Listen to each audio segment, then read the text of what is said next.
নমস্কার সবাইকে, তোমাদের সবাইকে আমার চ্যানেলের একটি ভিডিওতে অনেক অনেক স্বাগত। তো আজকে আমি তোমাদের সাথে কোনো রকম কোনো ব্লগ বা কোনো মেকআপ ভিডিও শেয়ার করতে আসিনি।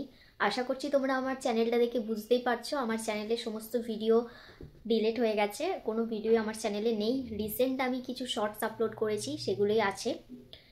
আর এই ভিডিও ডিলিট হয়ে যাওয়ার কারণটা আজকে আমি তোমাদের সাথে শেয়ার করব।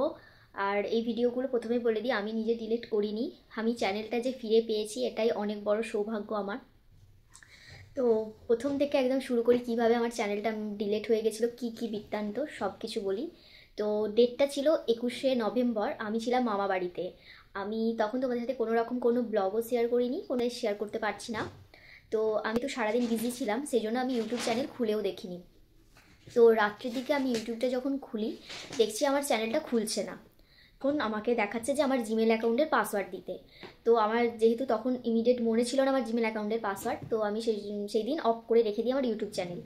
তারপরের দিন আমি এসে যখন বাড়িতে ইউটিউব চ্যানেলের পাসওয়ার্ড দিয়ে জিমেলটা খুলি, জিমেলের পাসওয়ার্ড দিয়ে খুলি, তখন দেখি জিমেল অ্যাকাউন্টটাই দেখাচ্ছে 29 দিনের মধ্যে ডিলিট হয়ে যাবে। তো রিজনটা দেখালো যে আমার ডেট অফ বার্থটা নাকি এনাফ নয় একটা জিমেল অ্যাকাউন্টের জন্য। আমি যে যতটুকু জানি যে 16 বছর না 18 বছর না হলে নিজের পার্সোনাল জিমেল অ্যাকাউন্ট হয় না, আর এই দুটো এজের থেকে আমার এজটা বেশি। তো আশা করছি তাহলে কোনো প্রবলেম হওয়ার কথা নাই। তবুও আমি নিজের এক্স্যাক্ট এজ দিয়েই খুলেছি, যেহেতু এটা আমার একদম শুধু ইউটিউব চ্যানেলের জন্য জিমেল অ্যাকাউন্টটা, যাতে পরবর্তীকালে কোনো প্রবলেম না হয় সেই কথা ভেবেই আমি একদম সঠিকভাবে সব কিছু দিয়ে জিমেল অ্যাকাউন্টটা খুলেছিলাম। তারপরেই প্রবলেমটা কিসের জন্য হলো আমি জানি না। তো তারপর আমি ইউটিউবে, আমার আশেপাশে সেরকম কেউ ছিল না, আর আমার দিদিও বাড়িতে ছিল না, না হলে ও কিছু একটা হেল্প করতে পারতো, দিদি তো বাইরে থাকে। তো তারপর আমার আশেপাশে সেরকম কেউ নেই যে এইসব সম্বন্ধে সব কিছু জানে।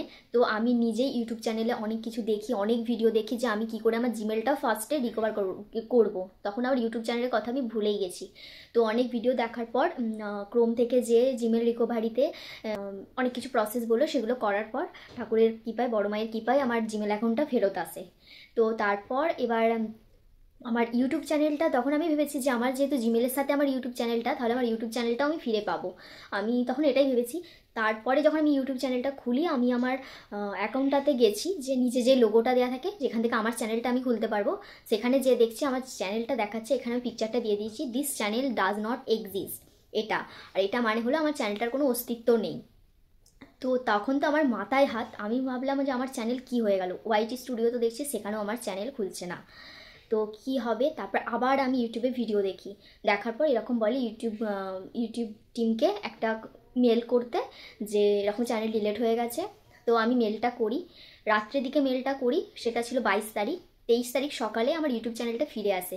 বাট আমার ইউটিউব চ্যানেলে তখন আমার কোনো যে ডিপিটা দেওয়া আছে আর ব্যাকগ্রাউন্ডে যে ব্যানারটা দেওয়া আছে কিছুই ছিল না, শুধু আমার সাবস্ক্রাইবার আর আমার ইউটিউব চ্যানেল, এইটাই ফিরে পেয়েছিলাম। আমার কাছে যেমন সাবস্ক্রাইবারটাও ম্যাটার করে, তেমন আমার চ্যানেলে যা ভিডিও ছিল প্রায় 250টার ওপর, সব কিছু ম্যাটার করে। কারণ আমি যেখানে যেখানে গেছি এই একটা বছরের ইউটিউব জার্নিতে আমার সব কিছু ওখানে মানে ভিডিও করে রাখা ছিল, স্মৃতি ছিল, যে আমি যেখানে যেখানে গেছি, বন্ধুবান্ধব, ফ্যামিলি, মানে সব কিছুতে স্মৃতি হিসাবে ছিল। সব কিছু ডিলিট হয়ে যায়, তো ডিপিটাও ছিল না। তারপরে আমি আবার ইউটিউবকে মেল করি। তারপরে 22 তারিখের পর 23 তারিখ আমার ইউটিউব চ্যানেলটা ফিরে আসছে, 24 তারিখে আমি আমার ডিপি আর ব্যানারটা ফিরে পাই, কিন্তু আমার ভিডিও ফেরত আসেনি। তারপর থেকেও আমি 2-3বার ইউটিউবকে অনেকবার মেল করেছি, বাট ইউটিউব থেকে কোনো সাপোর্ট আমি পাইনি। যেহেতু আমার কোনো ভুল ছিল না, তারপরেও আমার চ্যানেলটা এরকম হলো, জানি না কিসের জন্য হলো। তো শুধু আমার কমিউনিটি পোস্টগুলো তোমরা দেখতে পাবে, বাট একটা ভিডিও নেই আমার চ্যানেলে। তো এটাই, আমি অনেকটা ভেঙে পড়েছিলাম। আমার মা আমাকে অনেক বুঝিয়েছে যে যখন তুই নতুন কিছু শুরু করেছিস, যখন খারাপ আছে তখন ভালো আছে, কিছু খারাপ হয় কিছু ভালোর জন্য, চিন্তা করিস না।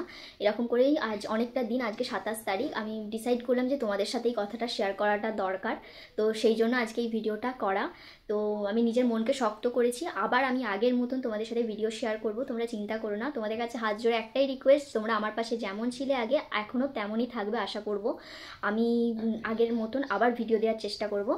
তো চলো, আজকে আর বেশি বড় করব না ভিডিওটা, তোমাদের সাথে পরে নতুন ভিডিওর সাথে দেখা হবে। তো চলো, টাটা।